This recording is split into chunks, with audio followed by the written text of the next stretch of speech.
strong in truth and soul, longing for another win.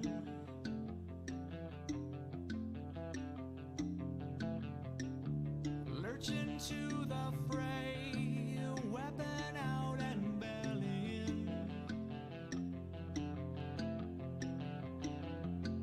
Warrior, struggling to remain consequential.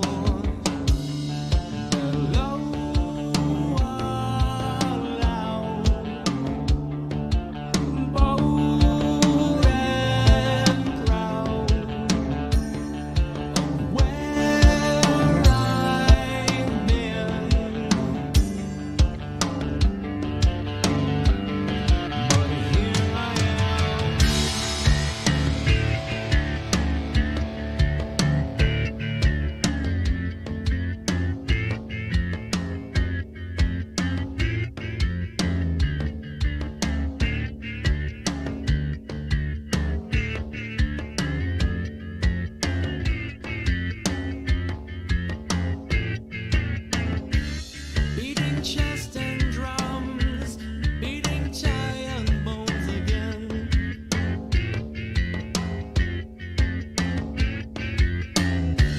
Age-old battle mind, weapon out and belly in.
Heavy shield down.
Thank you, Leon, for hitting the super chat. I appreciate that. Good morning to you as well, sir. Good morning. We're going to start the show here in just a few minutes. The link is posted in the description of the video. If you want to join the show, click the link. Let's talk some college football.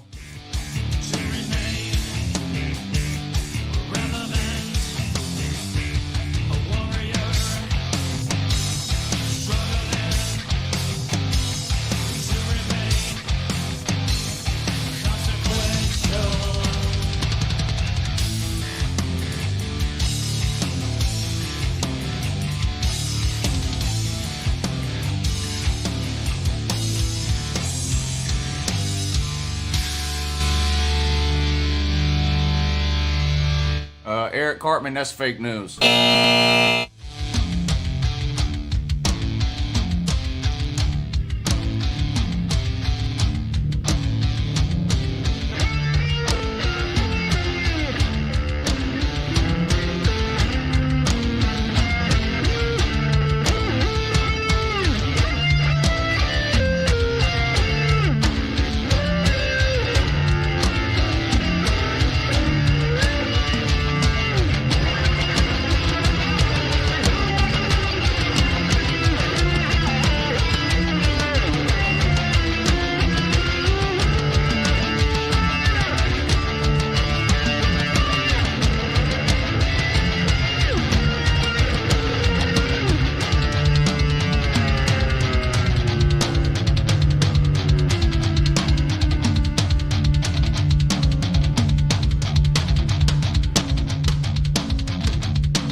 Let's go.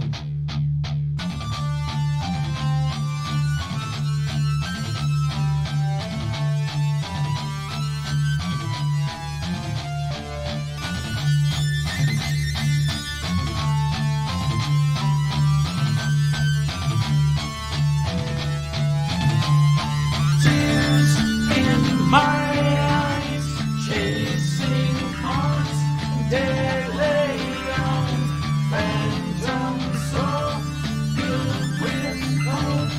I can taste mythical fountains, false hope, perhaps, but the truth never stood in my way. Before now,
Good morning.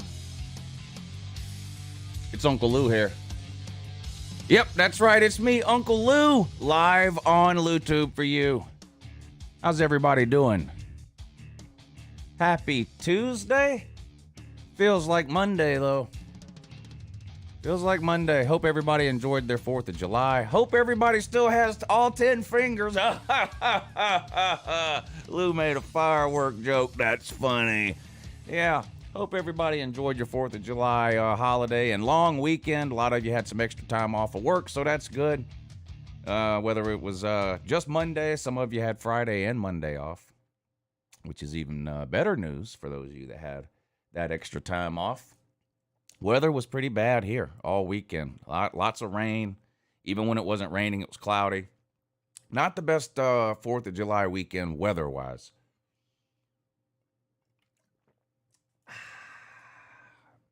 But I'm sure everybody made the most of it anyway. I went to a cookout at my dad's yesterday, which was nice. Grilled me up some barbecue chicken. Yeah, with homemade potato salad, too. You can't go wrong with homemade potato salad. I think it's thundering again here now, if I just heard that right. Anyway, homemade potato salad. And yes, the rumor is true. A lot of you have been wondering. Some of you have even been asking. Yes, the rumor is 100% true. I microwave my potato salad. Hey, get you one of these and type about it. I microwave my potato salad. I do not eat cold potato salad. Sorry, I microwave it. Oh, but it's got mayonnaise in it. I don't give a fuck. I just don't. I don't. Hell, I put mayonnaise on my grilled cheese. So what do I care about heating up a little bit of mayonnaise in some potato salad? I don't give a good. I just look. I'd rather not eat potato salad than eat it cold. So hey, that triggers a lot of people. But what are you gonna do? What are you gonna do? I heat up my potato salad. Get mad about it if you want to, or whatever you think you need to do. Anyway, how is everybody doing? Shout out again to little Leon for hitting the super chat icon at the start of the show to help support the channel. I really appreciate that. Leon, somebody made a comment in the comment section that Uncle Lou must be rich. That's fake news, sir. I do okay the last 4 or 5 months of the year. Well, really from like September to January, I have no complaints at all. But it is hard in the off season. I'm not going to lie to you. It is hard in the off season with a channel my size that's 100% college football. It's hard to make it work. So, Leon, I definitely appreciate you helping to support the show. And Eric, no, Uncle Lou is nowhere near rich. I promise you that. Quite the opposite this time of year, actually. But anyway, no one cares about how much money Uncle Lou makes or doesn't make. You guys want to talk college football? I do, too. I'm sure y'all want to talk about expansion some more. That's fine. ESPN released an updated FPI ranking today. I don't put a whole lot of stock into preseason FPI. The FPI is great as the season goes along. The longer the season goes, the better the FBI gets at both their rankings and predicting outcomes of games and things like that. But I don't put a whole lot of stock in preseason FBIs, but we'll take a look at it since it came out today. It's kind of interesting. It's not just a ranking. They also have projected win-loss records according to the FBI.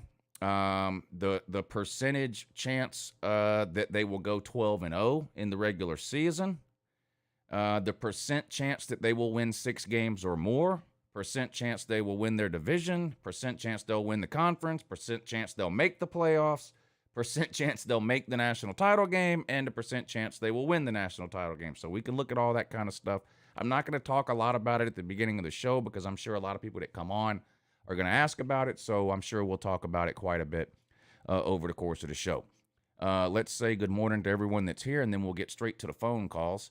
Let's see who's in the chat today. Larry Pilgrim, good to see you in here, buddy. Octavian, that Ohio State fan. Jay Shipes, Colby, Lindsey Blaylock, Eric Cartman, Mad Mako, Nathan Bostacker, Rodney Clifton, the Pizza Woman, Slim Shady Canes, who was kind enough to come on the morning show and hang out with us this morning over on the second channel. Some of y'all don't know about that second channel, and you're missing out. That's all I'll say about that. Sir UGA, Big Red, Dawson Gentry, Brad Pitt, Gage Winland, Matt Dummett, Isaac, Paul B, Wally Smith, Chris, Barner Man is here. Barner Man. What's up, Barner Man? Lizard Circus, Blue, Joey Baker, Bryce W. Shout out to everybody tuning in today. If you do want to support the show like my buddy Leon did, there's a super chat icon right below the comment section. You can attach a note, comment, question, or troll attempt even if you want. I'll be happy to read it and respond. There's also a PayPal link and a Cash App link in the description of the video. If you have PayPal or Cash App and don't mind using them, that would be great. YouTube steals half the super chat before they send it to the YouTuber. PayPal and Cash App, they don't have that problem. They don't have that problem. So if you're ever wondering why do these idiots post PayPals when they have the super chat, that's why these idiots do it. Myself included. I'm one of, if not the biggest idiot on YouTube. So there you go. That's all the morning announcements and pertinent information out of the way. Now we can get to the reason y'all are here, which is to talk some college football. So let's do that now. Good morning. You're on with Uncle Lou. All right, I'll get the Jeopardy music pulled up, and you can let us know when you're ready. Am I on? You are on. Good morning, Lou. Yeah, good morning. So I wanted to talk about some teams that are kind of getting forgotten. I know Okay. a lot of the teams that people are talking about right now. Tennessee, Texas A&M for some reason, and a couple other teams in the country like Miami. I think people are kind of sleeping on them. But the one I wanted to talk about was UNC. I think that UNC last year, I think people kind of got ahead of themselves with the hype. But I really think the year for them to do something is this year.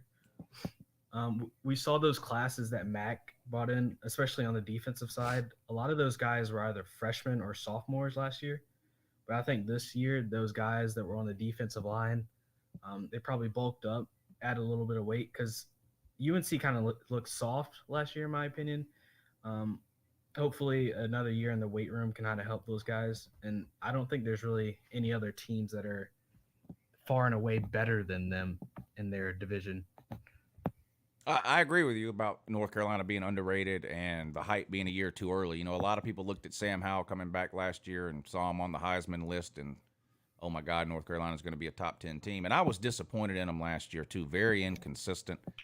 There was I think it was a 10-week period where they won and lost every other game. So they never lost 2 in a row, but they also never won 2 in a row. It was literally win, loss, win, loss, win, loss, win, loss. It was a weird season.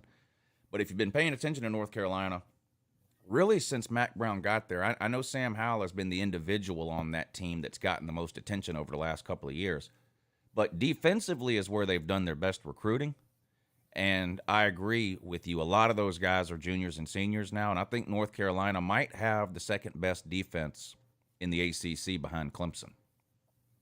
Yeah, and I was looking at their whenever you did the stream with the FanDuel Sportsbook, I was looking at their win total, and I might take them as an underdog to win their division because the odds right now, the numbers look like they're in perfect shape to be bet on. Yeah, there's a couple of teams that I would bet the over on the win total. Tennessee is one. North Carolina is one. Those are 2 pretty obvious ones, I think, right there. I think that Tennessee's win total is like 6.5 or 7. I just don't see any way they win 6.5 or 7 games. I think Tennessee probably wins 9 games. But, yeah, I agree with everything you're saying about North Carolina. I wouldn't be shocked to see them in the ACC title game, and I definitely won't be shocked to see them win 9 or 10 games in the regular season. To me, the North Carolina-Miami game is one of the biggest games of the year in the ACC. Because one of those 2 teams is making the ACC title game. And it's most likely going to be the winner of that game. Yeah, those are clearly, in my opinion, the best 2 teams in the ACC besides, Clemson.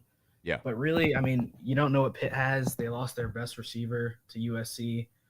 Maybe some tampering, but, that's how it is nowadays. Well, and the quarterback, too, Kenny Pickett.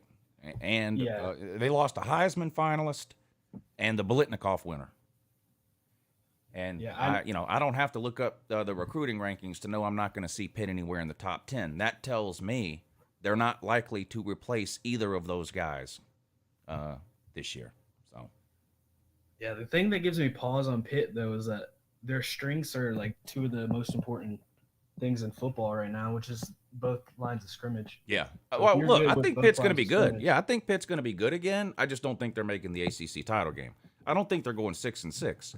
I think they'll be good, but I don't think they're going to repeat as far as winning the division goes. I'd agree with that. And then another thing I had for you was I'm curious as to what you think about the SEC West this year. I think there's a lot of interesting teams. The first couple that come to mind are LSU. I know Brian Kelly, people think what they want about him at Notre Dame, saying he can never win the big game. That team was consistently winning 10 games, basically, Yeah. 10, 11 games a year. And that started when he got there. It wasn't like, well, they got to wait to build it up. No, it's everywhere he's gone, they won immediately, Yeah. like at a consistently high level. So I was wondering what you thought about teams like LSU. Another one I had was Mississippi State. I think they have like one of the highest percentage of returning players or returning production. So I was curious as what you thought about the SEC West because there's really, in my opinion, I think the no SEC real West bad is very team. interesting and hard to figure out. Let me ask you this, and I'll ask the comment section too. Who was the second best team in the SEC West last year? Nobody can immediately answer that.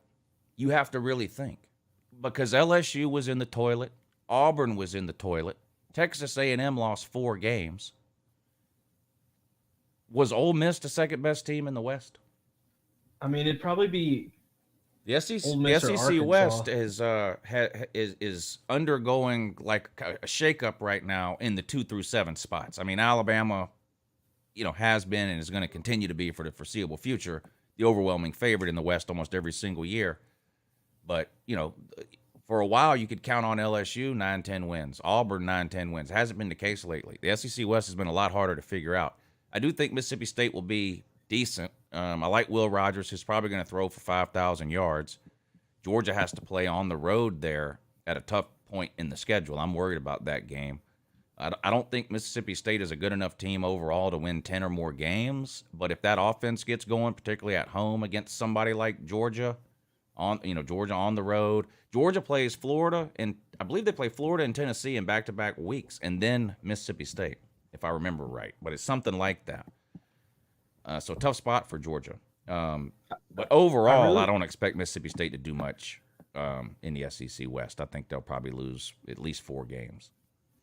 The way I look at it, I actually think they'll have a pretty good year. I still don't believe in Texas A&M. Jimbo, he hasn't done a bad job, but he hasn't been at the level that I feel like he should be. And it's nearing the point now where I think this season he's got to do something, or else the noise. There's already been noise, but it'll get louder to the point where I'm not saying they'll come for his job or anything, but it's kind of getting ridiculous. Like, well, was I his have a best couple season of the COVID observations year? about Texas A&M. One, the only thing I think they have to do this year is not lose 4 games. They can't do that again. They've got to lose less than 4 games because the perception of Texas A&M is that you can close your eyes, point to 4 teams on the schedule as losses, and you're going to be right. They're just going to go 8-4 every year. That's kind of the perception. They've lost 4 or more games every year they've been in the SEC except 2. And one of them was the COVID year, so that doesn't even really count. But so there's that. They have to show some improvement. My concerns with Texas A&M, one, I think they're being a little bit overhyped based on this current recruiting class that they just signed.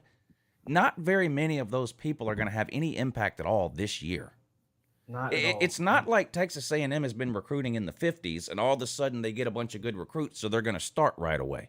There's a lot of good players on Texas A&M. There's been a lot of good players on Texas A&M. So, yeah, this recruiting class was great, but it's not like 15 of these guys are going to show up and start this year. This recruiting class is going to help them more next year and the year after than it is this year. My second thing about Texas A&M is we don't really know what we're going to get from Quinn Ewers or whoever they put out there at quarterback. I'm assuming not Quinn Ewers. Haynes King. Yeah, Haynes King. Is it going to be Haynes King? We don't even know that. We don't really know who the quarterback is because they got Max Johnson there too. And Max Johnson started a ton of games in the SEC. So the quarterback situation, we don't really know what we're going to get there. And it makes it hard to kind of rely on Texas A&M to have like a 10 or an 11 win season. But I think they have to find a way to go 9-3 to get some improvement over what they've been doing.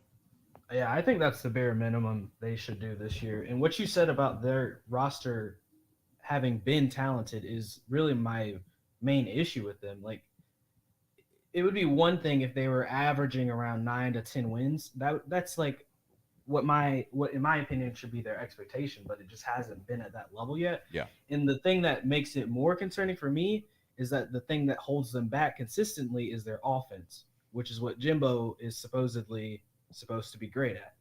Yeah, they've had a top 3 defense in the SEC every year for the last 4 years. 2 years ago, they had the best defense. 2020, they had the best defense in the SEC. 21, they had the second best defense in the SEC. I mean, you're right. They've had a really good defense. It's the offense where they've struggled. Hey, thanks for the call. I'm gonna have to move on. There's a ton of people waiting to get on. Good morning. You're on with Uncle Lou. All right, I'll play Jeopardy. You let me know when you're ready. You got about 20 seconds.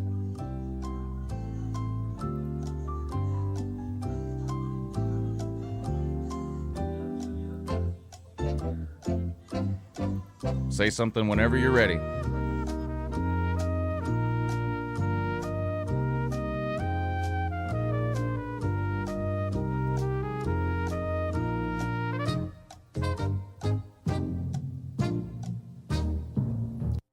All right.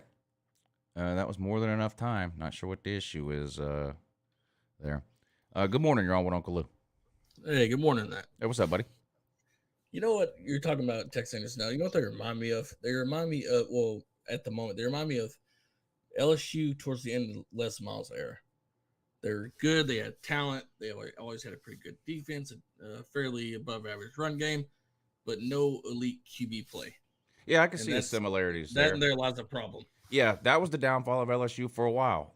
Because they had NFL wide receivers, NFL running backs, NFL players at every position on the defense, but quarterback, they were kind of just muddling along until they, like you said, got rid of Les Miles and Joe Burrow came in. But yeah, so I see the similarities there. Yeah, and then I'm gonna go the different route this time. Speaking, when is Notre Dame gonna get in line with everyone else and figure this thing out? 2025. Because now they're throwing away the Big Ten's offer, like throwing it back in their face, when the Big Ten did a huge swing for them by going to get USC and UCLA to appease them a little more. And they're like, no, we're not going to take that. Yeah. 2025, I think they will be in a conference. Well, the thing is, though, is that this might hurt them in the long run because eventually it's going to go to playoff talk. Well, that's what's going to get them in. Or it could leave them out though, because if they want to still remain independent. Well, that's what I'm saying. Ultimately. They're not gonna stay independent if it means they're ineligible for a playoff. Yeah, but you could also see the way where they want to be hard-headed and say, no, we still want to do what we want to do. Then fine. Then they're not coming to the playoffs. I mean, they can be regular season champions and crown themselves all they want. But if the powers that be, whoever that is in 2025, when we redo the playoffs, says if you're not in a conference, you're not getting in the playoffs, Notre Dame's joining a conference. Yeah. Well, thoughts and prayers for the Pac-12, Yeah, if they don't do something, Big 12 too. I might as well just combine. I don't know what they're waiting on. Pac-12 and Big 12 should combine. I think Big 12 is going to be fine. Actually, I think Big 12 is just going to be the lower tier conference, but can still play with the big boys, kind of, in a way. I don't know. Who's the biggest brand in the Big 12 right now? You probably got to say Baylor, right? Yeah, or Cincinnati, just because it's probably Baylor, and Baylor's a private school with like 15,000 students. So. Yeah, and what makes it really feel bad is for Oklahoma State. It's because they're one of the best. They might be the biggest brand, actually. You might be right there. You might be right. That's probably the biggest brand. Yeah, and they're like completely getting the shaft in the way because let's say if the Big 12 broke down, and it's like where would they go? and Yeah. all this. Well, I If that think the happens. SEC should take Oklahoma State, Baylor, Utah, and Arizona State, Actually, I wouldn't mind seeing Kansas State in the and have a SEC. Western and have a SEC West again and an SEC East. Everybody from whatever Arkansas West is in the West, and everybody else is in the East. Have 20 teams, coast to coast, just like the Big Ten. Big Ten's got a coast to coast league. Yeah. SEC could take it wouldn't be Oklahoma bad. State, Utah. Yeah, Arizona the thing that State and sucks Baylor. about all this is losing the heart and soul of college football in a way. But then the great thing about it is that we're going to see so many like more interesting matchups compared to seeing Power 5 schools against FCS schools for no reason. Yeah. Pretty much. Then Well, you're going to get back to the regional stuff that people are mad right now where college football is supposed to be regional. Eventually, it's going to get back to that because what's going to happen is the Big Ten is going to have every meaningful team above the Mason-Dixon line, and the SEC is going to have every meaningful team below the Mason-Dixon line. So they're each going to have, 20 or 24 teams. And then what's going to happen? The Big Ten is going to split into the East and the West, and the SEC is going to split into the East and the West, and you'll have Southeastern college football again. Oh, yeah. It'll just be less BS games, though. Like, less warm-up games and stuff like that. Right. Yeah. Yeah. Where everybody is playing better football overall, pretty much. Yeah. Yeah, but thank you for letting me on, Lou. All right, buddy. See ya. Yeah, appreciate you coming on. Good morning. You're on with Uncle Lou. Morning, Lou. Hey, what's up, buddy? Lou, I'm with you. I think I'm driving from Phoenix to Jacksonville right now. Oh, So wow. you got me in the car. How long is that going to take? Oregon fan here, and I feel like if the Big 12 and the Pac-12 don't merge, and we don't get these 4 conferences in order, then it's going to dwindle down to 2 mega conferences, and I just don't think that's good for college football. The Big 12 and the Pac-12 can become the first 20-person league, and they can figure it out. You could either go to, or 22 teams. You either play all 10 or 11 conference members, and then you come in for a real championship, and then they can make it to the playoffs. Or you could even do kind of some weird ACC model where you do a 3-6-6-6.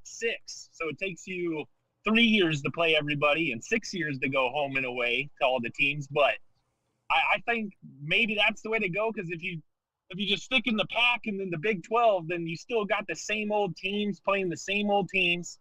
And does a broadcast partner really want to keep airing that, and only pay you little amount of money?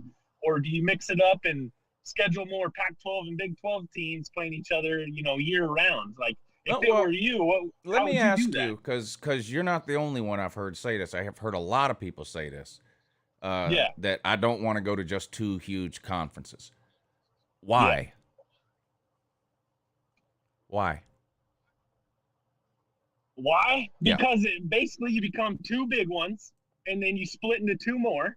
So then we just become 4 conferences all over again. Just right, the and that's acronyms basically change a what little we bit. have now. So what really would be so bad about that? Well, if you got 4 right now, 10, and someone's always crying because they're getting left out. Well, that's And so always if the going to Big be the 12 case. If you, and the it Pac-12, doesn't matter what you all the do. It doesn't matter how many conferences you have or how you split them up. If there's 130 teams, it's never going to be quote unquote fair. That's why the NFL doesn't have 130 teams. They have 30 because you can play that down in a fair way. You can't do that with 130 teams. I don't ever hear anybody complaining about March Madness, which is handpicked by a room full of people. So I don't know why people expect football to be any different. If there's 130 teams, there's no way for everybody to play everybody or to play enough everybody's to where you can tell scientifically who should be in the playoffs. It's always going to be objective. And people say they don't want college football to turn into the NFL, and then they complain because the college postseason isn't like the NFL. So I don't know. It doesn't really matter to me, I guess, whether Arizona State calls themselves a Pac-12 team or an SEC team. I guess that doesn't really matter to me. If you've got the SEC and the Big Ten each with 24 teams, and you've got an SEC East and an SEC West, and you've got a Big Ten East and a Big Ten West, and it's basically just splitting the country into 4 quadrants. That's basically what the conferences are now. And people have not really had a problem with it for 100 years. It seems like we're going to be right back to that. It's just not going to be, instead of being called the Pac-12, it's going to be called the SEC West, or instead of being called the ACC, it's going to be the Big Ten East, or whatever it is. Well, I'm over here in the Pac, and, I don't want to see people left behind.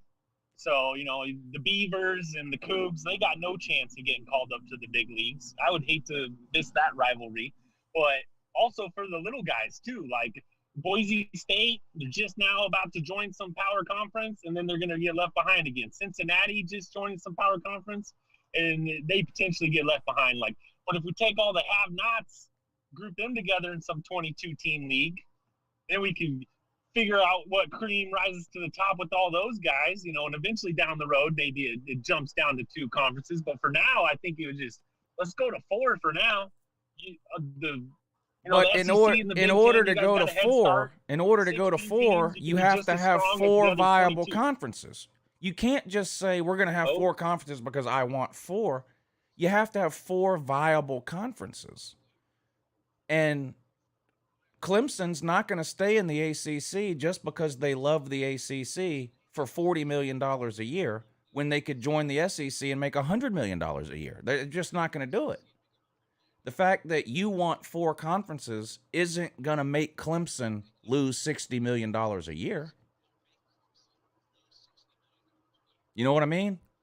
So if we want 4 conferences, then the other conferences have to start doing something. I mean, the Pac-12... Nothing would have changed in the Pac-12 if they would have been proactive 5 years ago, instead of sitting around with their thumb up their ass doing nothing. I'm with you there. And the same thing goes for the Big 12, and it's about to happen to the ACC. No, I'm with you. I think they definitely should have done something. As you've been saying for many shows, Boise should have been in the conference years ago. Right. They're a huge name brand. And Fresno State beats half the Pac-12 every year. Fresno State beats half the Pac-12 every year. Put them in.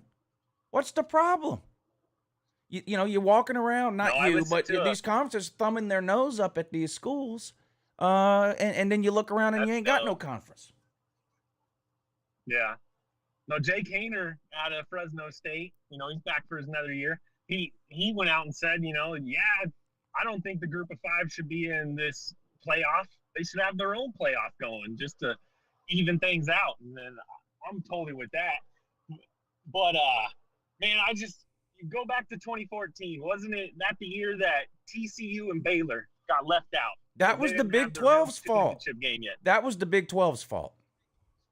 Yeah.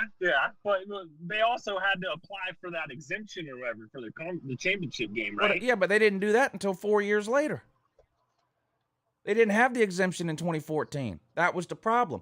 The Big 12 went on this huge marketing campaign, one true champion. We're the only league that does it the right way. Everybody else is doing it wrong. We play a round robin. Everybody plays everybody, and at the end of the year, we have one true champion. And what happened in 2014? They had no champion. None. They gave 2 teams a split title, and the playoffs said, well, we're not putting in a split conference champion. So have fun in the Consolation Bowl. That was the Big 12's fault. Yeah, and then Oregon had to go and stomp into the ground that Florida State team that was super overhyped because they were undefeated, even though their out-of-conference schedule was garbage. Yeah. And the whole ACC at that point was garbage. And then Oregon got humiliated a week later. Yeah, they sure did. They can – you give them 3-4 weeks to get ready for the game, they can, but 2 weeks to get ready for Ohio State, that's never worked until, we didn't beat Ohio State my whole lifetime until last year. Right. And then you humiliated them. Yeah, by Utah, who lost to San Diego State. Damn. Earlier in the year. So damn. The playoff is like, we're not giving you no chance to get in, Utah. You can't be losing the group of 5 out here. Yeah. I just think that there's so many group of 5 teams that have done well in the past. And you go to these 2 mega conferences and 48 teams, they got no chance ever. But if those teams that are joining right now, they're going to go make $30 million in the Big 12. That's like 3 to 5 times more money than they've ever made. So yeah, but look at Utah. but here's the thing though. If the Yep. if the NFL had 130 teams, how many do you think would legitimately have a shot to win the Super Bowl at the start of the year? 10. Well, in college, Maybe 10. You pretty much have to It's be the ranked same like in top college. 16 in the preseason, right? What, So you can have a chance to make playoffs. Michigan was unranked last Okay. preseason. So they went from, but that's But if one you of but those for a blue group of blood 5 mega team, yes. teams. But the reality is, group of 5 teams are not on the same level as the Power 5. I mean, that's just reality. Treating them all the same is really what the disservice. The disservice to the group of 5 isn't that they're not guaranteed a playoff spot. The disservice to the group 5 is that we pretend they're on the same level as the Power 5 when they're not. I don't know. I look at Utah. They're taking 3 stars and they're competing. Their coach, he's great. They might lose them eventually, but the teams that are able to do that, the Cincinnatis and the Utahs, that's incredible. And I want to keep seeing that over and over. I just don't want, Cincinnati Michigan's couldn't gonna get a pick every first year down. 'cause- Cincinnati couldn't get a first down against Alabama. Yeah, and how much money do they make in the American? They make $7 million a year. I don't know what their TV deal is in the American. I have no idea. All I know is they couldn't get a first down against Alabama. Alabama last year was the worst rushing team Alabama's had in 15 years. They ran for Yeah. 400 yards against Cincinnati? It was a mismatch of biblical proportions. Man, I don't know. I guess I'm an Oregon fan, Lou, and until recently, that team has totally sucked. And watching them become good has been amazing. The Chip Kelly years, I loved them. We were a couple plays away from winning that championship against Auburn. Maybe I'm hanging my hat on that, but we didn't do that with a bunch of 5 stars and 4 stars. We did that with, some kids out of Texas that got left over, some kids out of California got left over, and Well, with they Chip did Kelly, some incredible shit. yeah, with Chip Kelly, you did it with a gimmick offense that no one had ever seen before, where you tried to run 100 plays a game and catch the defense off guard. That's how you did that. But you go back and watch championship game, and they were held. Oregon is not better able to get to today their than they pace were the under whole Chip time. Kelly. Oregon is better today than they were under Chip Kelly. That was a gimmick. Fans-wise, no, though, because the fans they were used to sucking, and when a good season came around, all of them came out. Now all of a sudden, Well, we're fans supposed don't to be care some how you win. They 11-win just want to team. win. Fans don't care if it's a gimmick or not. They just want to win. So they don't care. But Chip Kelly, Yeah, that's true. Chip Kelly just caught everybody off guard. That's all that was. And why is it not working at UCLA? Well, because now defenses know how to play against that. And then what happened every time Oregon played a team with an offensive or a defensive line under Chip Kelly? They got blown out. Oregon came down, played LSU, got blown out. Came down, played Auburn, got blown out. This is when Oregon was beating every Pac-12 team by 40. They played LSU, lost. Played Auburn, lost. Why? Oregon's offensive linemen weighed 270 pounds because they had to be able to get up off the ground and get back to the line of scrimmage in 2.5 seconds. They played the SEC. They got blown away. They got blown off the lines of scrimmage on both sides of the ball. Hey, thank you for the call. I'm going to have to let you go. Got it. It's backing up again here in the back room. If you'd like to be a part of the show, just click this link I'm fixing to post in the comment section now. Come on and talk some college football. Hit the thumbs up, by the way, if you hadn't already. Almost 200 people in here, which is great, especially for this time of year. Hit the thumbs up if you hadn't already. That's a big help to the live show. Good morning. You're on with Uncle Lou. Morning and all that. Yeah, good morning. So this is just like something because I'm a big fan of recruiting. I love recruiting, and then I also love the NFL draft. And this is just a point I hear throughout both of them that just drives me up a wall. And it's that it could be a 2-star who's 800th ranked in the nation, 3-star, 4-star, 5. It doesn't matter. But someone will always be in the comments or something like that saying, "Man, I saw this guy in high school. He's so good." And it's just everyone in high school is good. Everyone at like that 800 and 200, 300. If you're one of those top prospects, you're good. And it's just so when you look at like a class like Florida's, which doesn't really have an elite recruit right now, doesn't have anything great, has I think like 150th is their top guy right now. Yeah. Same thing with a few other schools, but every time they get a 3-star, who's whatever, it's just someone's got to say how good he is in high school and how great he is. Well, yeah. I mean, you don't get a scholarship offer to go to Florida if you're not any good, but there are different levels of good.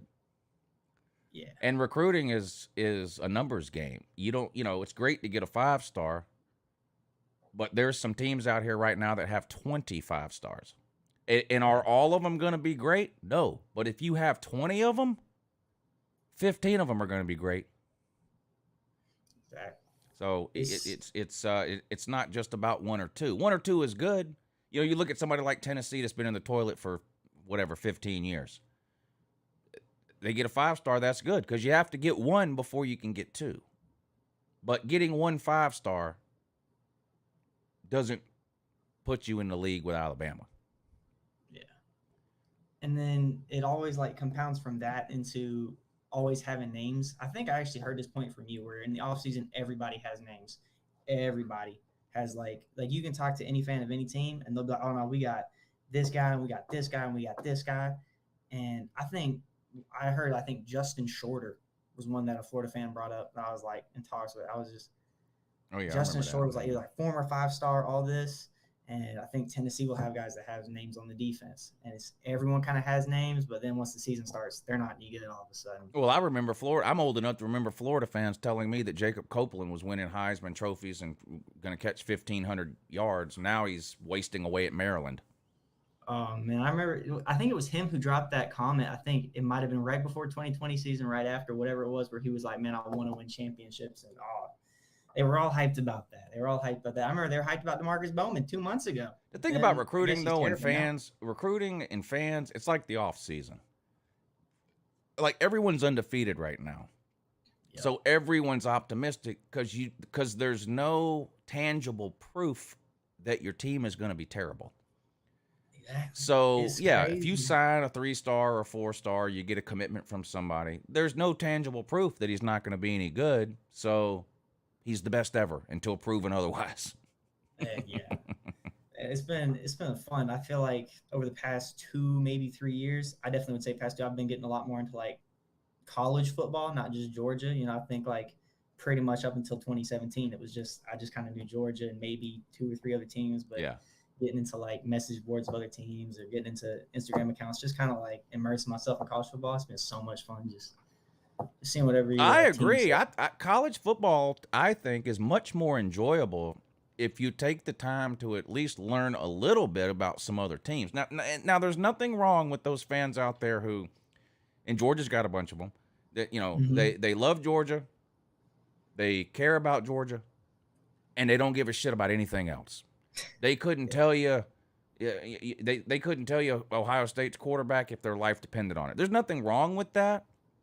But to me, college football is more enjoyable if I at least know something about a lot of other teams. I watch the Georgia game every week, but I also watch 6, 7, 8 other games a week too. And it's nice that when I watch those games, I actually, I know who the quarterback is, and this quarterback's supposed to be really good. Let's watch and see if he is. Or, this running back went for 250 yards last week. Let's see what he does today. That kind of thing. I think it makes college football much more enjoyable if you're able to take the time to learn some. Now, not everybody does what I do and basically works in the college football business and has the time to just, normal people are working 8, 10, 12 hours a day. I'm in here reading college football articles 8, 10, 12 hours a day. So it's not like I expect everybody to be an expert. Hell, I'm not an expert. But I do think it makes college football more enjoyable if you're able to find some time to educate yourself and learn a little bit about some of the other teams and some of the other leagues. Yeah, I would 100%, especially because like I said, I like to draft a lot. So it used to kind of just be the off-seasonal hit. I've watched a few YouTube videos about people that Falcons might be looking at, and then it became the entire first round, and then expanded. But like I said, last year and the year before, it was kind of sitting down. I watched Penn State's edge guy for all the weeks that I could. The Falcons actually ended up drafting him. I can't remember his name for the life of me, but I remember watching him in that Wisconsin game. He was just a problem that whole game. So then being able to follow him and kind of just understanding those players and being able to follow those teams is cool. Yeah, I like the NFL draft too. I watch the first round every year. I don't always watch the rest of the rounds, but I'll keep up with it on my phone or whatever. But I like watching the draft too. And the longer that I've been doing this, the more this happens every year. But I'll get emails or Facebook messages or Twitter messages or whatever from NFL fans who don't even care that much about college football, but for whatever reason they follow my channel or know who I am. And I'll get an email from some random person saying, hey, I'm a Steelers fan, and I heard they're thinking about drafting Jameson Williams or whatever. Is he really that good? What do you think about him? Like, people will ask me, and I'm like, yeah, yes, Jameson Williams is really that good, or whatever I think about him. I pissed a lot of Georgia fans off in 2017. I think Saquon Barkley's better than Nick Chubb. I'm sorry. That's what I thought. And I said it, and people got mad. Look, there's Georgia fans that would eat crusty shit out of Nick Chubb's asshole. A lot of them. True. And I love Nick Chubb. I think he's great. I liked Saquon a little bit more going into the NFL because I thought like Saquon gave you more on third downs in passing. Saquon to me is a 3-down back, whereas Nick Chubb's more of a first or second down guy. That's all. I thought I was never putting Nick Chubb down. I mean, you're splitting hairs there when you're talking about Nick Chubb and Saquon Barkley that year coming out of college. So, but oh my God, Georgia fans got mad at me for that one. Yeah, And I don't know why they get mad about this, but they do. Here's how I rank Georgia running backs: Herschel Walker, Todd Gurley. Not up for debate to me. That's 1 and 2, and it's not even up for debate. 3, 4, 5, there's lots of debate there, but boy, they get mad about that too. For whatever reason, they think Nick Chubb is a god or something. Over Garrison Hurst? Who, Gurley? Yeah. Gurley's the best college running back I've ever seen with my own eyes. Period. All right. Period. I can't argue. I didn't get to see Garrison Hurst. So, I mean, for me, I didn't either. I didn't either. But so like people will say, like, do you think Todd Gurley was better than Adrian Peterson at Oklahoma? I never saw Adrian Peterson with my own eyes. As far as running backs I've seen with my own, I've seen Todd Gurley do things I didn't think I'd ever see any human being do. Period. He was pretty crazy. He was the fastest player on the field and the strongest player on the field at the same time. It was unbelievable. He could run people over. He could run around them. I saw him hurdle people. Todd Gurley had track speed. Nick Chubb is fast. He ain't Todd Gurley fast. Pre-knee. But and then, do you remember? Are you a Georgia fan? I'm sorry, I can't remember. Oh yeah, absolutely. Okay, so do you remember when? Gurley got suspended? Yes. Do you remember which game was his first game back? Was it the Florida game? It was the Auburn game. Auburn game. Guy hadn't played in 4 or 5 weeks because he was suspended for selling autographs in the car. Yeah, that's stupid. We go out for the coin toss. Auburn, it's a home game in Athens. I should find this video and play it. We go out for the coin toss. In fact, I am going to find this video and play it. We go out for the coin toss. Auburn wins the coin toss and defers to the second half. So Georgia's going to get the ball first. Mm-hmm. Is this it? I think this is it. So Georgia's return team takes the field. Todd Gurley's in the end zone. Where is this? Oh, shit, that's not even it. I'm not going to show that. Is this it? Anyway, so the guy hadn't played in a month. Auburn kicks the ball off. Todd Gurley fields the ball like 7 yards deep in the end zone. Takes it to the fucking house. He had unreal speed. I mean, it was, here it is right here. Now, there ended up being a penalty on the play, which sucked because it got brought back. But this was one of the most exciting single plays in Georgia football history. You have to keep in mind, Todd Gurley was the favorite to win the Heisman in Week 5 this year. I remember, yeah. He gets caught selling autographs. And he gets suspended for 4 or 5 games, whatever. I think it ended up being 4 games. This was his first game back. So he hasn't touched the ball in over a month. Hasn't even suited up in over a month. And then he comes back, and this is the opening kickoff of that game at home at night. He will. Todd Gurley 5 yards deep, and here he comes. Todd Gurley might be gone. Flag is down as Gurley heads to the end zone. Now, it ended up being a flag, like I said, which is very anticlimactic. But you had to have been a Georgia fan and watching that game as it happened. It's one of the best 5 feelings I've ever had as a Georgia fan. That play is it's one of the most memorable plays of my lifetime. I was 2 years old in 1980. So I don't remember the play where Herschel ran over Bill Bates in the Tennessee game, or the Buck Bellew to Lindsey pass against Florida that won the game. I don't remember those plays happening in real time. You know what I remember? Aaron Murray coming up 4 yards short against Alabama on the last play of the game in a 2012 title game. That play by Nick Chubb. Tua's touchdown pass in overtime to beat Georgia in the national title in 2017, and Keely Ringo's pick 6 to win the national title this past year. Those are probably the 4 Verron Haynes, I'm going way back now, 2001. Verron Haynes, the Verron Haynes touchdown pass at the end of the game to beat Tennessee. Anyway, it's one of the top 4 or 5 plays, and it just sucks that it ended up being a flag on the play. But so, yes, I think Todd Gurley is the second best Georgia running back of all time. And I catch a lot of heat for that. But, man, I just saw him do things I've never seen anybody else do. As far as, like, talent-wise, I mean, you're not going to get much argument from me on this. As far as, like, going into the draft and everything, I understand Nick Chubb had a much better pro career than not Todd Gurley, but Saquon.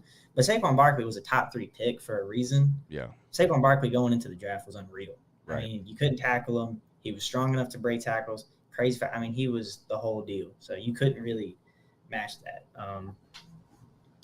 I was at the game. I think it was against Tennessee. If there's any Georgia or Tennessee fans that might remember, well, I forget. It might have been 20.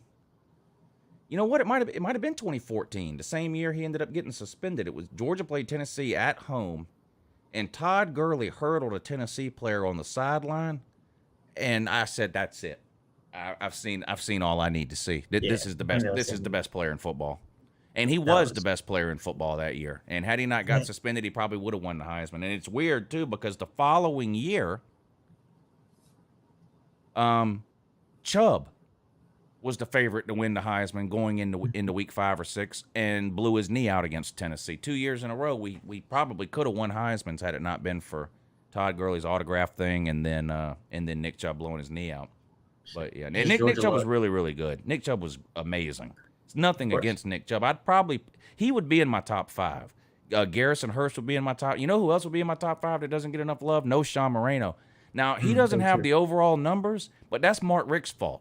Mark Richt redshirted him. The fuck was he thinking? You don't redshirt running backs. It was just. So we only got 2 years of no Sean Moreno. He redshirted his freshman year. Was amazing his sophomore year, amazing his junior year, and then gone off to the NFL. That would probably be my top 5 in whatever order, whatever. But Herschel, Gurley, Chubb, Garrison Hurst, no Sean Moreno. Yeah, I'd agree with that list. I would say, I feel like I would need to do more like reading up on Garrison, but I think Garrison was like a Heisman finalist. Kind of him and Marshall Faulk got screwed out that year, but. That's the only reason. That's the only way I could see anyone above Gurley. Terrell Davis is another one, man. You start trying to rank the top 5 Georgia running backs, you run into some serious problems. Terrell Davis is another one. He was only at Georgia for a couple of years too, because he actually didn't come to Georgia out of high school. He went to, I believe, a junior college and then transferred into Georgia. Yeah. But yeah, he was really good too. He had a really good pro career. He had a really good pro career. His pro career was like. He's one of those players that in the pros was all world, and college I think just wasn't used correctly because we just kind of went from Garrison Hurst right into Terrell Davis, who were just 2 very different running backs. Terrell Davis just was a really great one cut, found the hole, and then he could do everything else from there. But yeah, I think he only had like 1 year really where he even played at Georgia. I think you're right. Yeah. 1990. Yeah, he went to Long Beach State. Then transferred to Georgia his sophomore year. Only had 50 carries that year. But in 1993, that was his big year, his junior year. 167 carries, 824 yards, 4.9 yards a carry, only 5 touchdowns. So still not a great year, but No, like I said, he was a great Yeah. pro player because he was used correctly and in the right system. yeah. And that's just, how it was. But Hey man, thanks for the call. I'm gonna let you go and move on. That was look, I could sit around and talk about Georgia running backs from now to the end of time, and maybe eventually I will. I don't know. Slim, you're next up. I'll get you in just 1 second here. Let me catch up on some super chats, so buddy. Let's see. Jesus Christ Home Slice, thank you for the super chat. He says, if I'm the SEC, I'm going after Arizona State, Utah, North Carolina, and Virginia Tech. I'm also open to that. I'm open to the idea of the SEC now going coast to coast like the Big Ten did. I would prefer they kept it maybe in the Southwest, as opposed to like going after Oregon. I think Oregon would be a good get. I just think it would make more sense geographically because a lot of people want to try to stick to that. If you go out and get, like you're mentioning here, an Arizona State and a Utah. I'm not against Oklahoma State either. And then you stretch from coast to coast as well. I think what you need to do is just make sure you don't have just 1 or 2 teams that are way out west, because then they have to do all the traveling. If you end up with 3, 4, 5 teams that are way out west and you make sure they play each other every year, it cuts down on some of the coast to coast travel they have to do. But yeah, I'm open to that for sure. FC Cincinnati says hashtag off-season college football playoff. Who's won the off-season? Let's see. The Big Ten. The Big Ten has won the off-season so far. I think the SEC won the off-season last year. Big Ten has won the off-season this year. Big Barney Ross, good to see you in here, buddy. He says that awkward moment when Louisville Cardinals are wearing Nikes, but they still can't do it. Just do it. Unless you're Louisville, in which case you can't do it. Unless you have Lamar Jackson, and then you can almost do it against Clemson. Which, by the way, is still one of the top 10 college football games of this century. That is still one of the top 10 college football games of the last 22 years. That Louisville-Clemson game. Lamar Jackson versus Deshaun Watson. Great game. Louisville came up a little short. Rogers hurt toe. Hope it gets better, but thank you for the super chat. He says, OU fan here, just found your channel. Proud to be called part of the SEC in the near future. More respectful programs and more intelligent and aware fans like yourself. Enjoy the channel, good sir. Boomer. I'm glad you found the channel. And yes, there's only a handful of fan bases, I think, that really fit in with the SEC in terms of fan passion. But Texas and Oklahoma are 2 of them. No doubt about it. I don't know yet what sort of acclimation period it'll take for Texas and Oklahoma, the teams, to get used to playing in the SEC. But the fans will be ready for the SEC day one from Texas and Oklahoma. 2 very, very passionate fan bases who care way too much about their football, which is exactly what we do here in the SEC. We care way too much and way more than we should about college football, but it's just how we're wired. FC Cincinnati again says, scariest players of my life. 1, Cam Newton. 2, Todd Gurley. 3, Pitts from Florida. Brock Bowers had a better season his freshman year last year than any season Pitts ever had. Pitts is really good, though. Pitts is really good. It's just that Brock Bowers is better. Oh, it's just it's one of those it is what it is things. Let's go, Darwin. Thank you for the super chat. He says, don't forget Musa Smith. Musa Smith was good too. And he had a rough time at Georgia.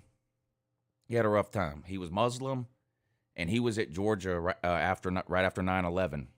And he didn't get treated very well.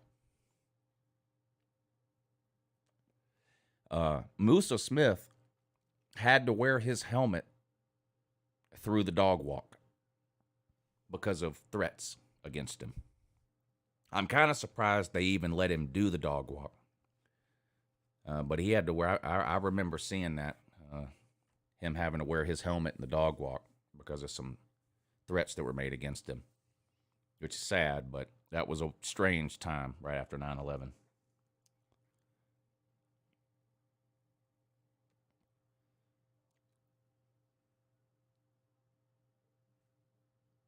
Strange time.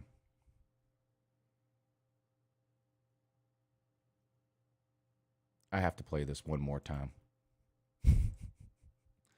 One more time. And then we're going to get Slim Shady Canes. Will he kick it to him? He will. Todd Gurley, 5 yards deep, and here he comes. Todd Gurley might be gone. Flag is down as Gurley heads to the end zone. During the return, holding 38 of the receive team.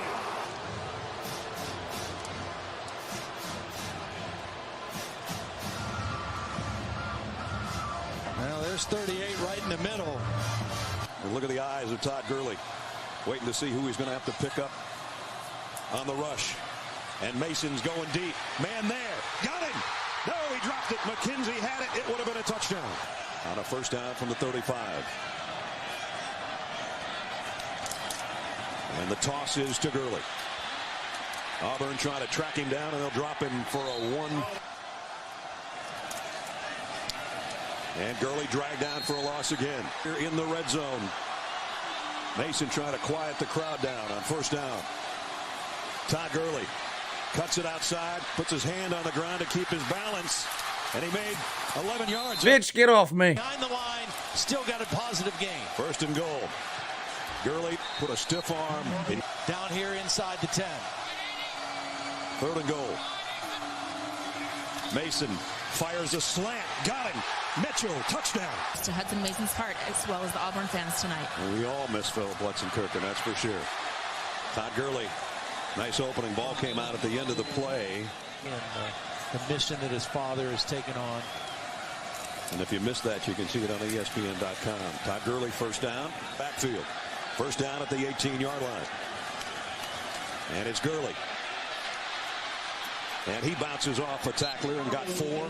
Particularly as it gets to the third and fourth quarter. They got McKenzie in there in the slot now on the left side, and he's a little lightning bolt, but this is going to be Gurley again for no gain. Director of Athletic Medicine, Ron Corson, and they have fitted him with a big brace on that left elbow.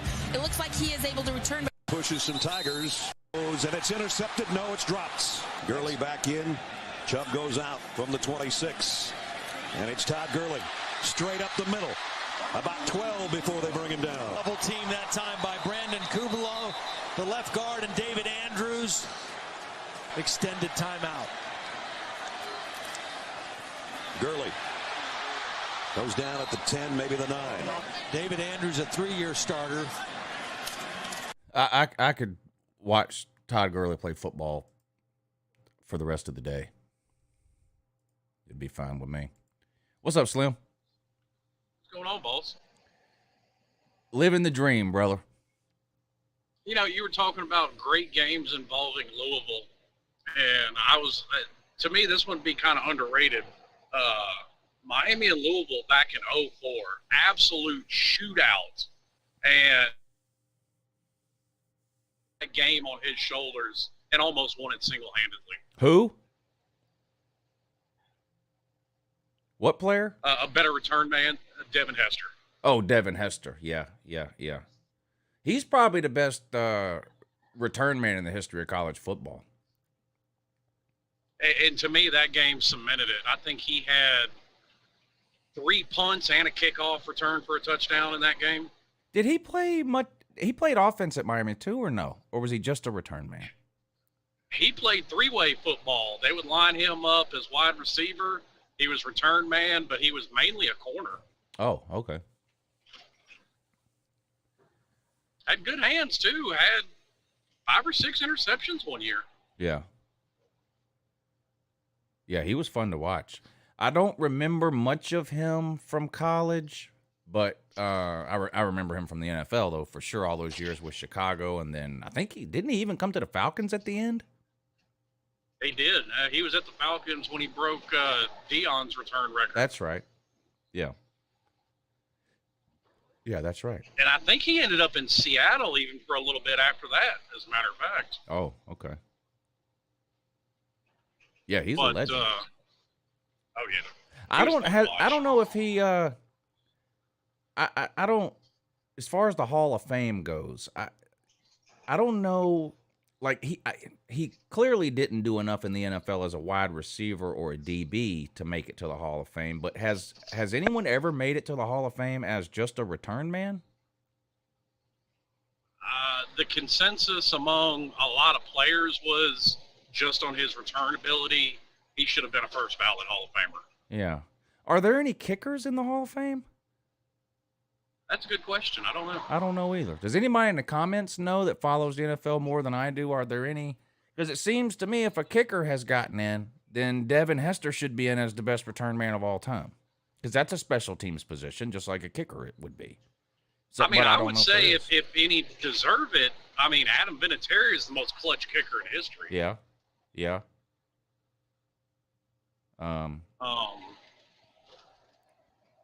Who was it?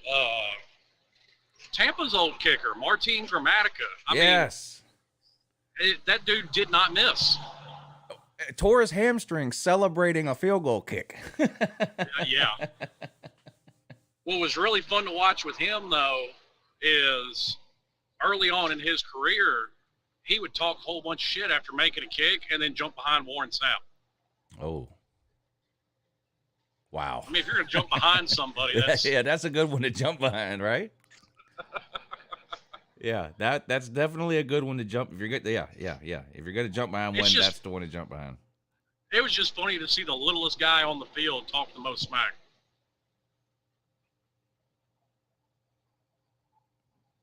That's funny. But yeah, I don't know if any kickers have made it in the Hall of Fame. I would assume some have. Somebody in the comment section said yes, some have made it in. Someone mentioned Ray Guy, who was I know he was a punter. Lou Groza. Someone says Lou Groza is a Hall of Famer. Let me just Google this real quick. Kickers in the Hall of Fame. How many kickers are in the NFL Hall of Fame? Here we go. 4. Who are they? Tell me who they are. Let's see. Only 4 kickers have ever made the Hall of Fame, and 2 of them played just the kicker position. The most famous NFL kicker ever may be Morten Andersen, a Danish-born kicker who played in the league for 25 years, played with the Saints, multiple Pro Bowls, blah, blah, blah, in his career. John Denrod. Yeah, so there are some in there. George Blanda. There's an old name for you. It is. But he played more than kicker, because I recognize the name. Yes. I can't tell you what, but I recognize the name. Yeah, it said in the beginning of this article, it said there's 4 kickers in the Hall of Fame, and only 2 of them were only a kicker. So, I don't see Ray Guy's name on here, but somebody said Ray Guy in the comments, but it doesn't say it on here. But so anyway, the point is, yes, there are some kickers in the Hall of Fame. So, seems to me Devin Hester would have an argument. Oh, I think so. Yeah. How's Pennsylvania? Well, I'm not there yet. I'm about an hour from Louisville. Oh. Okay. Now. Speaking of the devil. Yeah. You were talking about getting into a rant on all the Georgia running backs. I've always been able to do the same thing with Miami because when I first got into watching football in the mid-late 90s, I guess I kind of got spoiled with a run there because when I started watching it went from Edgerrin James immediately to Clinton Portis, immediately to that breakout season Willis McGahee had, and then Frank Gore. Yeah. So that was a fun time for me to get to watch running backs at Miami. Yes, Ray Guy is in the Hall of Fame. He is the only pure punter ever to be inducted into the Hall of Fame. So we've got field goal kickers and punters in the Hall of Fame. So it seems to me there could be a spot for Devin Hester. Somebody said Devin Hester is already in the Hall of Fame. So I don't know. I kept up with he was supposed to get in it, and I don't know if they actually went through with him getting voted in or not. Let's find out. Despite being chosen as one of 15 finalists, Chicago Bears record-breaking return specialist Devin Hester was not chosen as part of the 2022 class and will have to wait at least another year to be enshrined in the Hall of Fame. So he's eligible now, and he's getting picked as a finalist, but he's not getting voted in. At least he didn't this year. So he'll have another chance next year. I think he'll get in. I do too. Me personally. I do too. All right, Slim, be careful on the road, buddy. Yes, sir. All right, we'll talk to you next time. Slim Shady Canes checking in. He's a fan of the Miami Ducks. Good morning. You're on with Uncle Lou. Hey, Lou. How's it going? Hey, what's up, buddy? I'm good. I got two things to talk about really quick. First things first, I don't know what's going on, but I've seen this on your channel and a couple of other channels too, and I was watching like some CBS Sports like college football preview or whatever, and 3 of the 5 analysts had Boston College winning the ACC. And no. You're trolling. No, I'm not. Yes, you are. I'm serious. Okay, I'm serious. Provide me proof or you're trolling. I'm not trolling. Okay, where did you see this at? It's just it was either Josh Pate or one of those CBS Sports Josh guys. Pate did not predict Boston College to win the ACC. Stop it. I'm serious though. No, you're not. No one. The Boston College's Vegas win total is 7. No one's picking them to win the ACC. And Stop. the other two had NC y'all are State and sick Clemson, with this who Boston were in their College shit division. y'all keep doing. I don't. This started the other day. Y'all have a real sickness with this Boston College I don't winning the believe ACC it. I thing. don't believe it at all. No one believes it, sir. I saw that they had I think it's either their left guard or right guard was like all ACC, but he just tore his ACL. This is still going on. But an all ACC left guard does not a conference champion make. Exactly. And like you said, I like Phil Jerkovich, but he's not enough to elevate it. He doesn't tackle anybody or cover anybody. Boston College is not winning the ACC. I don't know. Look, these things come in waves around here. And right now, the latest troll wave around here is that everyone's picking Boston College to win the ACC, Lou. No. Unless by everyone you mean no one. Especially in that division, too. NC State and Clemson. No way. Exactly. Those are 2 top 15 teams. Boston College is not winning the ACC. Yeah. The second thing was I was catching your stream the other day. I think it was the last one you did, or 2 streams ago when you were talking about UCLA and USC joining the Big Ten. And I really agree with what you were saying about if they're going to do this, because I'm like a traditionalist, right? I didn't like the idea of, the conference changing and all this at first, but if they're going to do this, I like the idea of them throwing, the fans a bone or two, maybe less neutral site games, targeting. Yes, fix some of the stuff that seems extremely fixable. Yes. That the fans clearly don't like targeting, like fake injuries, like pointless neutral site games in week 2 or 4 or what. Yes. We are on the same page.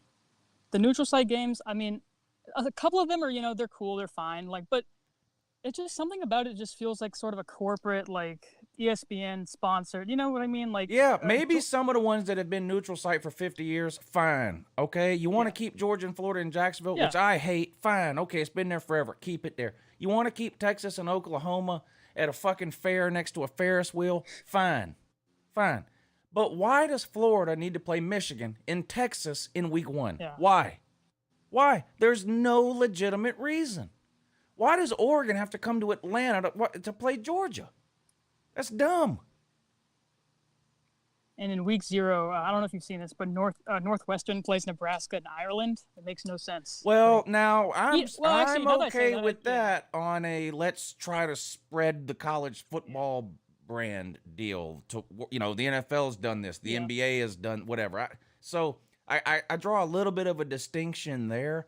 Now, there's no reason to play 9 games in Ireland. But if you want to play one game a year in Ireland or England or Timbuktu to try to spread the brand of college football, I'm okay with that. But Oregon playing Georgia in Atlanta isn't doing anything to grow the game of football. No.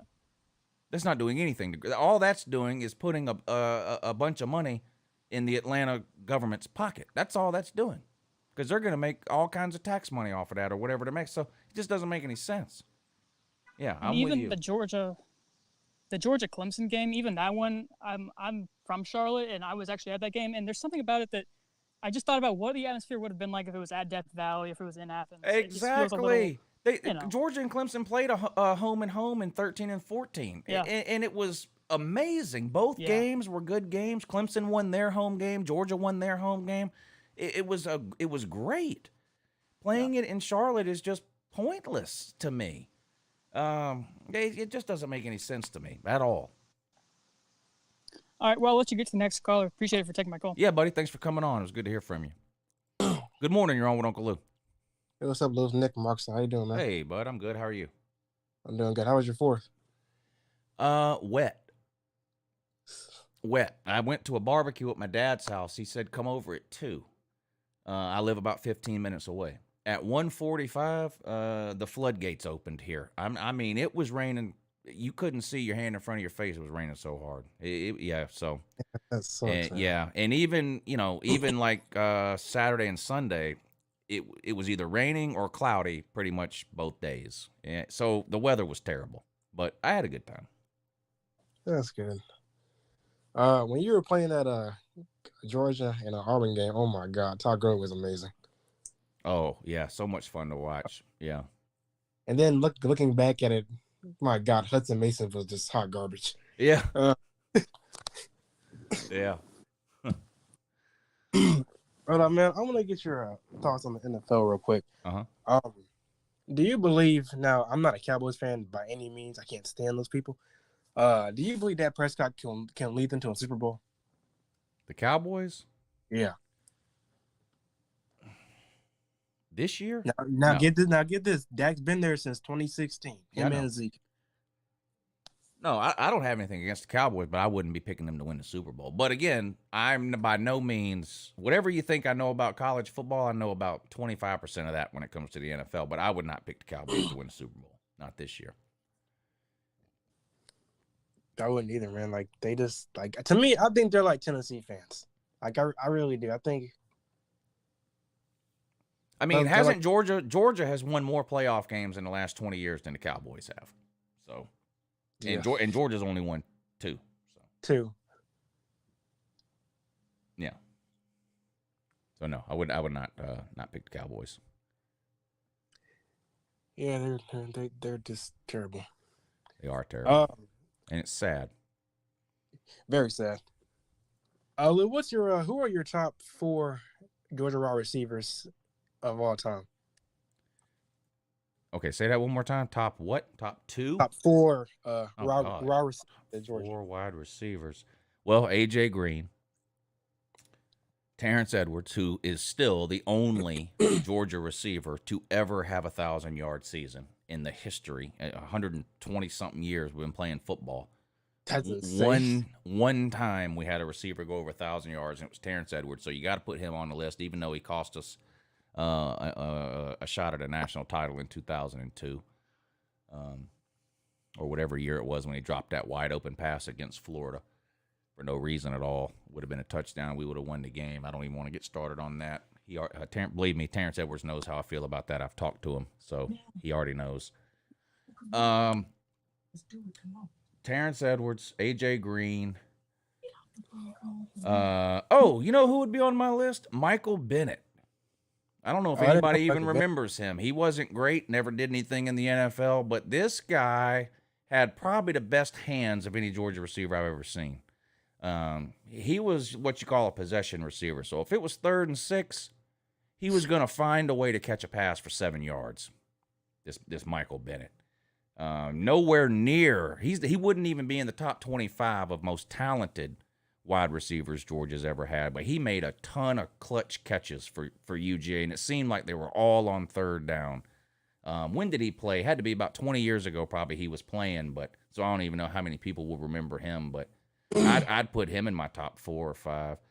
And you know what? I'd probably put George Pickens on there, even though I feel like we got robbed due to his injuries and things like that. He's without a doubt, at least at worst, he's the second most talented wide receiver we've ever had. It's either him or AJ Green. Yeah. Hey, well, Lou, I gotta go. I'll call you back. All right, buddy. Good to hear from you. Also, too. Good morning. You're on with Uncle Lou, though. In addition to that, as well. You know, I like that Ferris wheel at the fair. That Ferris wheel's got a family, Lou. Yeah, but you also like funnel cakes and candy apples, so. Don't forget Fletcher's corn dogs, and I am a big Belgian waffle fan at that fair. It's my good luck thing to go to whenever I go to the game there. Very good. I see what you're putting up there. Yeah, I see what you're doing. Don't you compare me to those people down in Baton Rouge. You said it, not me, sir. You said you're a fan of the corn dog. That was you that said that. That's a once a year for one game type of thing now. Come on now. Okay. It's not every week. It's not every week. Okay. It's a special, it's a once in a while tradition. All right. So has the world turned up? Is the Pac-12 dead yet? I'm still waiting. I don't know. Apparently they're going to get a bunch of Big 12 teams. Haven't you heard? I thought it was the other way around. I thought the Big 12 was about to raid the Pac-12. Oh, so why don't they just combine? Well, then someone would have to decide who's not going to be in charge anymore. Oh, yeah, that's right. Which commissioner has to step down? Which commissioner is going to be in charge still? So yeah. They're going to be co-commissioners, just like they were co-champions in 2014 in the Big 12. Right. They're going to pull that garbage? I don't think so. I think the Pac-12 is just dead conference walking at this point. I know you're. This is Oni Kuno, by the way. For those that don't know, he's a big Oklahoma fan. So we know Oklahoma's coming to the SEC, but right now you're still Big 12 man. At the moment, yeah. If you were in charge of the Big 12, and you could take any 2 teams that are remaining from the Pac-12, just 2. Well, that would put you at 16. So let's just go with 2 to even the Big 12 up with the other 2. Who would you take?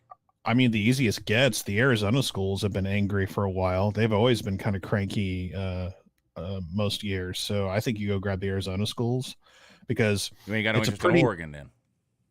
Well, I mean, you go for Oregon, Washington too, I guess, but I still think they're hoping and praying, holding out for the Big Ten.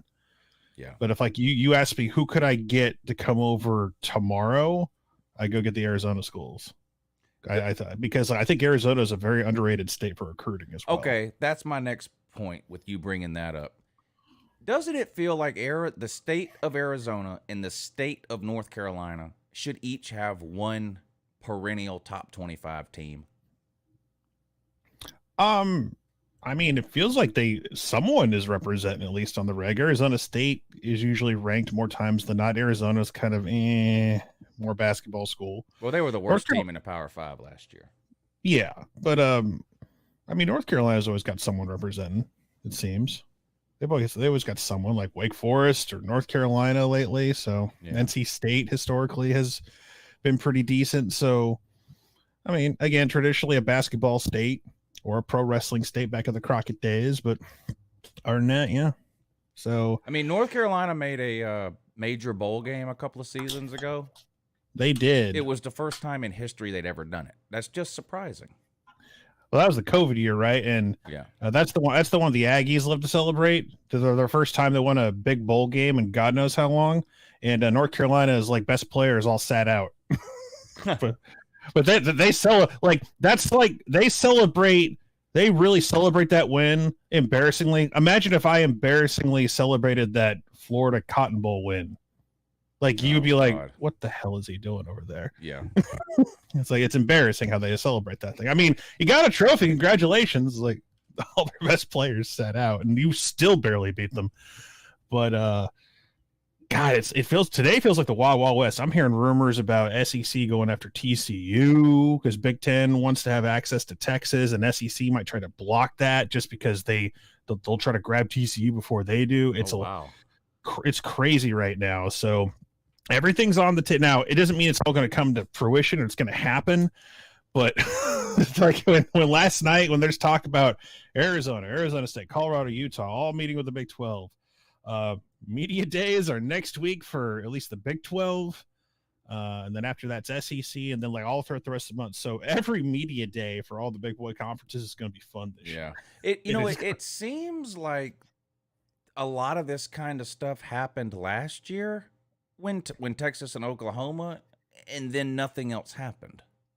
Well, I don't think there was this time last year. For me, it was more of like, when is OU and Texas going to make the move? That seemed to be like my tunnel vision focus. But this move with USC UCLA, there's way more buzz. There's way more talk than, because last year it's like, this is what these conferences should do, and you didn't really hear as much buzz. Yeah, I just don't recall it. Like today alone, it's like, is the Pac-12 going to survive the night? So, and have we heard from Notre Dame? Notre Dame, you there? Irish? Yeah. Weren't you supposed to give the Big Ten an answer today? Or, oh, you don't have to give them an answer because you're Notre Dame. We're Notre Dame. We don't have to do anything. They don't. That's the whole. I did a video today about Notre Dame. It's like, you got to stop trying to entice them. You have to force them. We're Notre Dame. We don't have to do anything but be white and die. Other than that, exactly. I said today, it's like, if you're the Big Ten, like, and go accumulate a bunch of schools and form your own playoff. The SEC forms their own playoff, and guess what? This is who the national champion is between the Big Ten winner and the SEC winner. Oh, Notre Dame, you went in too? Well, you're gonna have to join one of the conferences. We're not going to let you in the club. Yeah. You have to be you have to be a full-time member. You have to get the gold membership, the platinum membership. You can't be part-time. So, historically, you've always had to force Notre Dame to do things. All right, so you have to put your last dollar on it. Where will Notre Dame be in 2025? In 25? The year the playoffs change and all that. That seems to be like the line of demarcation. Things need to get straightened out by then so that we can figure the playoffs out. So if you had to put your last dollar, they are still going to be a quasi ACC member, and it's going to be status quo. Wow. Okay. I still think it'll be status quo. Yeah. Because again, you have to do two things with Notre Dame: make way more money than they ever could on their own, and take away their ability to win the national title. If the playoff is still somewhat similar to what it is now, but bigger, they're not going to exclude Notre Dame. Right. So if Notre Dame has an access point, they're going to keep doing what they're doing. As long as the money is similar somewhat on their own, they're not going to, I think, unless because I think NBC is going to get involved, because I think they want to be involved with the Big Ten. I think that's where you could potentially see something where, hey, NBC wants more football games besides the 6 Notre Dame home games they get every year. So if they can get a deal with the Big Ten when their contract is going to be, because the price keeps going up, it seems. Yeah. Because if you can work a deal where Big Ten games, because instead of having one football game on a Saturday, you can have 3 football games on a Saturday: a Notre Dame home game and a bunch of Big Ten games. So, well, the NBC cares so much about broadcasting Notre Dame games that it was either last year or the year before, some pointless golf tournament was on, and so they put NBC on TV, or they put Notre Dame on TBS. So that's like, does NBC really care that much about Notre Dame football? Because it wasn't even a major. That's a Turner network though. Like, it was NBC on is TBS. NBC I don't know how they worked it out, but Notre Dame was on TBS. It was either last year or the year before. Notre Dame was on TBS because of some pointless golf thingy. I have to look that up. I don't remember that. Yeah, it was on TBS. I know they were on Peacock for one of their games. I know that was a big deal. Like, people were like, "Where's the Notre Dame?" Who did they play? They kind of almost blew it. They were almost losing to somebody, but I don't know. Peacock's going to be a thing as well. But yeah, it's just the week is going to get more interesting, and Yes, it is. can't wait for media days. And I just have one more thing before I go. All right. Blue and gold dude is a liar. All right, I don't need to go. We'll talk to you later, buddy. All right, that's going to do it for today's show. Appreciate everybody tuning in. I had a good time. I'll be back Thursday to do this again. Probably going to do it Thursday night, though, around 9 or 10. I've been doing it Tuesday afternoons and Thursday nights. Probably going to keep that up for a while, at least until the season starts, and then we'll see what we do there. But I do appreciate everybody tuning in today. Shout out to everybody that took the time to come on. Without you guys coming on, we can't do a call-in show, so y'all are the real MVPs. If you have not seen Stranger Things Season 4, what are you doing? Go watch it now. Have a good morning.